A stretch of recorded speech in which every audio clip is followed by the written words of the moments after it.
Hello everybody, I'm here for the Hyperborea channel and welcome back to the New Order Last Days of Europe and to my Hyperborea playthrough, where today is the day we will be fighting the the Siberian Soviet Socialist Republic. Now, I do actually have more troops than I did in my Aryan Brotherhood, well, the Wagner route, so that's going to make things interesting. My plan is to maybe push forces right up there. A whole batch. The rest can defend. It's going to be a very costly affair. It's going to take us a while. It's going to be worth it in the end when Hyperborea takes its rightful place in the sun and the leader of all Russia. I've got the music muted. So I literally just recorded the finale for Wagner's route. So yes, I know what to expect. I know what to expect. We haven't actually made it to the nuke stuff, so there was less focuses for Wagner. Only us, few Aryans who are totally committed to building a new Hyperborea of all Aryans, are fit to judge the rest. Our state was built upon the vision of one man, and one man can only spread his teachings so far. The rest of the people must be guided with a strong and stern hand, and watched over by us at all times, lest they deviate from what it means to be proper Aryans. It's not ideal, but like a good father, we must look after the well-being of our Aryan children. A young warrior, can't wait to do that. Improved MBT, that means nothing to me. I'm just thinking of... We do have a decent amount of guns and equipment in this one. And planes. Why do I feel like we're more prepared for this war this time around? When I say more prepared, I'm still going to stick the I have less factories. Right. Indonesia, can I have your rubber now, please? What do we have to do? We have... just decent fortifications to do, really. I'll let them strike me, because I have no intentions of jumping straight into the fiery pits of hell. Oh wow, we've not really done any land doctrine. Do we have any more divisions training? No, we do not. Because our 150 manpower we're going to get from that decision finishing, we're going to be keeping.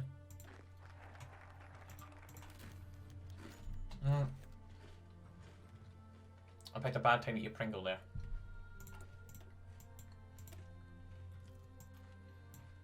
Right. I'll start that, I'll get back to that in a minute. Excerpt from the Divine Directive 342Y. And it is thereby necessary for the betterment of the Aryan race and preservation of order to meticulously, whatever that is, the holdings of Slav for any forms of descent. High Priest Velimir extends his blessing upon all law enforcement units and hereby gives them permission to do whatever is necessary to maintain the peace. Remember, none are exempt from Perun's judgment. The natives of Russia plot in darkness in coalition with Jewish and Masonic conspiracies. To overthrow the blessed empire we have revived from the dust of history. For the sake of our Aryan descendants, all laws pertaining to the protection of Slav, Jews, and any other impure race are void and null. Any and all crimes against degenerates is completely legal, enforced by all police units. Personnel found in compliance with degenerate elements are to be executed on the spot. The practice of public execution shall return to settlements, supplemented by torture against the greatest of enemies, traitors. The Aryan mindset is still dormant within much of the Brotherhood, but the High Priest believes that practicing social responsibility will awaken it. All indigenous units in the military are immediately to be subject to corporal punishment for failing to meet Aryan standards of proper devotion. Punishment shall include lashing, attacks by dogs, and decimation. Punishment will be deemed sufficient only when the unit confess to any and all crimes and pledge their undying support to the Aryan race after said decimation. To reinforce the inferior mentality, all native populations are to be accounted for, and bodied males present in service and immediately subject to above purification. Okay, bloody hell, I was long and winded. Oh, sneeze. Oh, excuse me. Jewish, Masonic, and German propaganda would have the world believe that the true Aryans of the world are bloated, decaying peoples of Germany. This is, of course, false. All of those groups want to push a narrative that is simply not true. Their intentions are obvious to us. These fools will spout anything to slander our great race. Those who are educated know that the German Aryan is nothing more than a subhuman specimen who migrated out of the dungholes in East Asia. True Aryans, us Boreal Rus, are the chosen peoples with our rich heritage. It was us who were forced north from the Levant, chased out of our homelands by the eternal, barbaric Jew. It was they who failed to exterminate us, and that they looked upon our paradise with jealousy, which they harboured for centuries.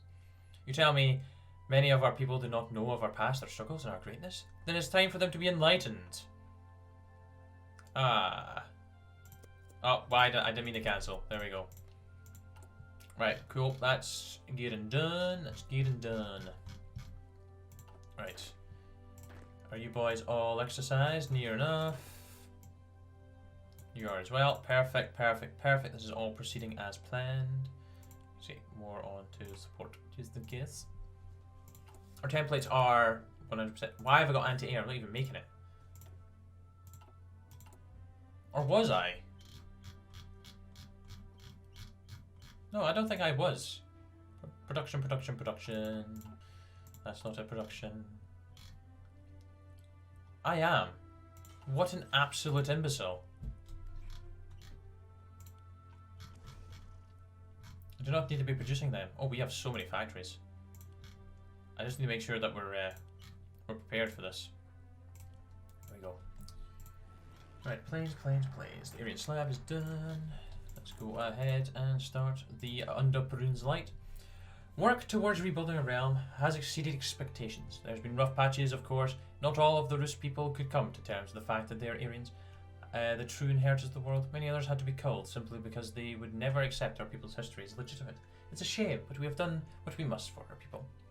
The ancient splendour of Hyperborea has not yet been built. We still have much to do before we can ever rival the wealth and power of our ancestors. Thousands of years of degeneracy must be undone, and many of our cities and towns still need rebuilding. Still, we must remember that our ancestors had hundreds of years of peace and prosperity to get where they were. We've done much in a short amount of time. The spirits of our people look upon us with awe, not disgust. A young warrior is our last event from the tree.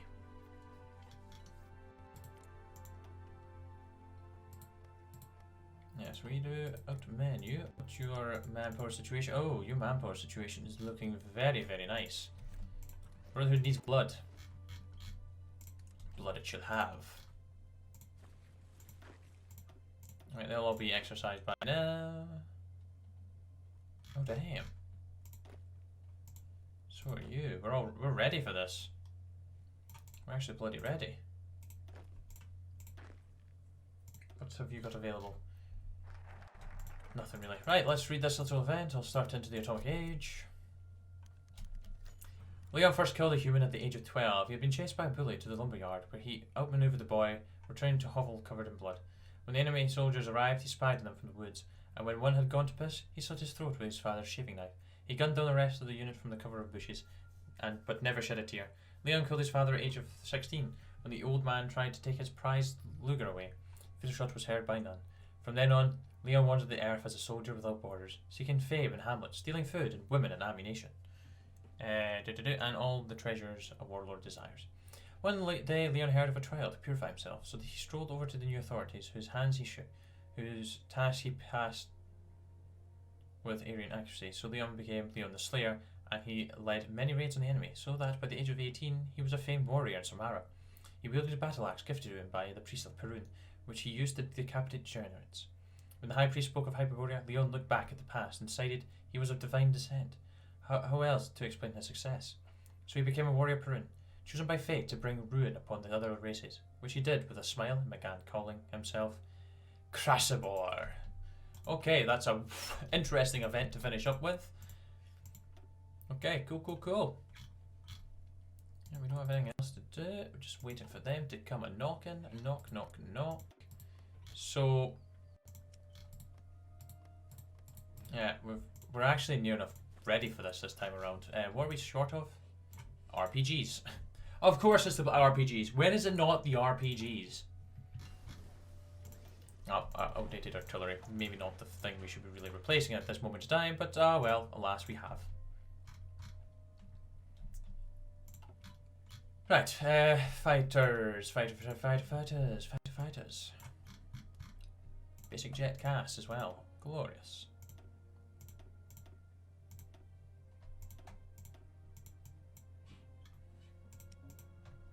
You stick with the reds. It's probably better putting you up there.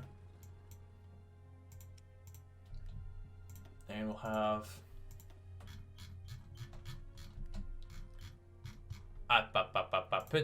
put you away.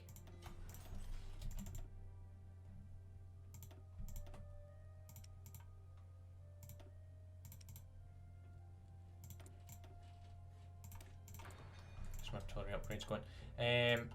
Do we have any more casts? Have I really just used what we have?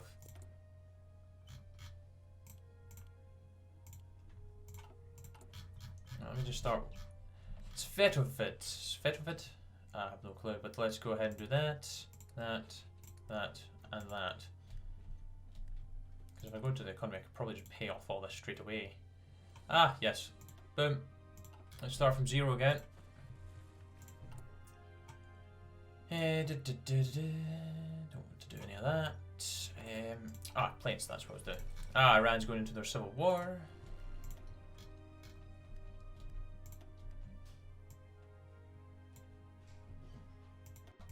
Well, we might have enough for another batch of 100 out and about.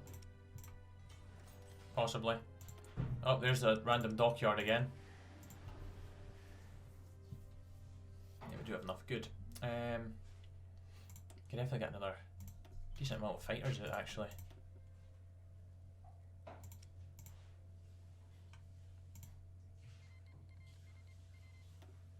There we go. Civil War. Civil War.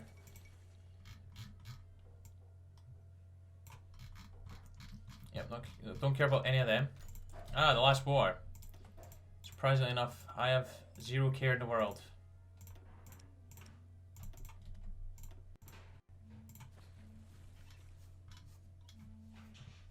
I have my divisions down here ready to push forwards, so... Actually, maybe what I should do is take it actually in baby steps. That's a bit of a aggressive push. What we'll do is we'll swing them around. Not like that. I'll just do it manually, but I'll try and get them to swing right around there. Cut off all the guys that will be in here, because surely they're going to come and man the front in a few minutes.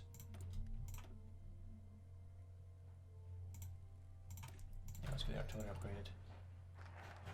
Right, address the uranium problem. That's good. We'll do that. Let's go ahead and expand the mines again.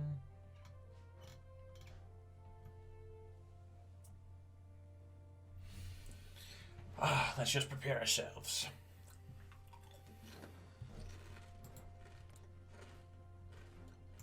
Yeah, Japan has went ultranationalist in this one.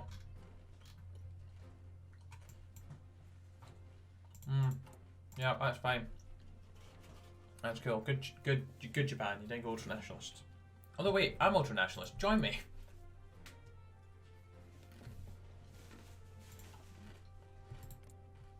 We can be friends.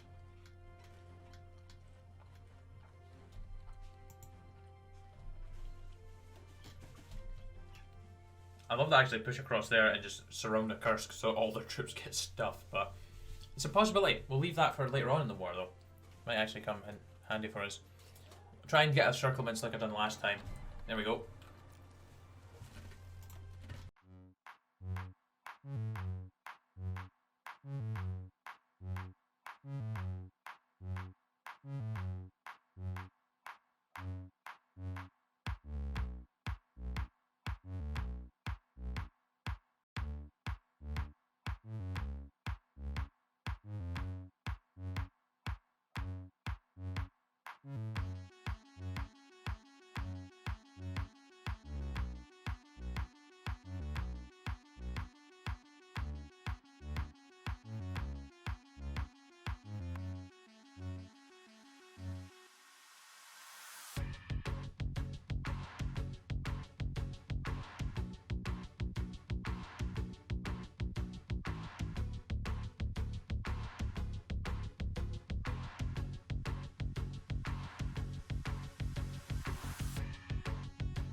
And we're done.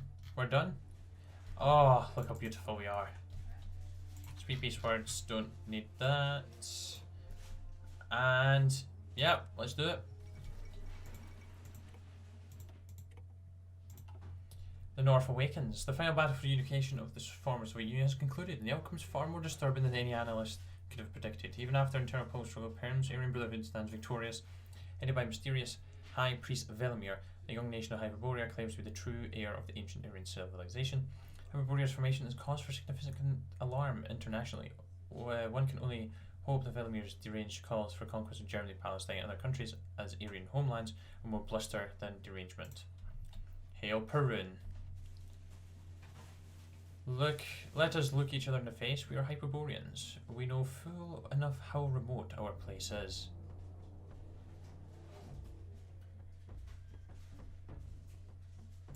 Hail Perun, and we're done. There we go. We have united Russia under Hyperborea and Velimir. Well, guys, hope you enjoyed the playthrough. I certainly did. That war was a lot harder that time around than as the Brotherhood. Oh, right to Ascension. Fantastic. Yeah, so I'm going to leave that episode there. So, well, the playthrough. So thank you very much for watching, guys, and I'll be back with something new tomorrow. So until then, take care. Sure, bye. Then.